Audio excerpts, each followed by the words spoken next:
இவனுக்கு நீ அண்ணனா தம்பியா? அண்ணன்.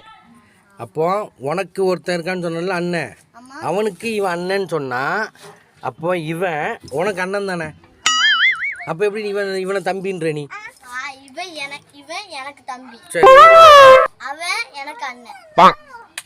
அவன் உனக்கு அண்ணன், ஆனா இவனுக்கு அவன் அண்ணனா?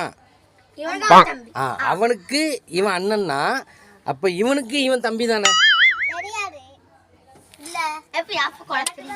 மூணு பேரா? மூணு பேரா?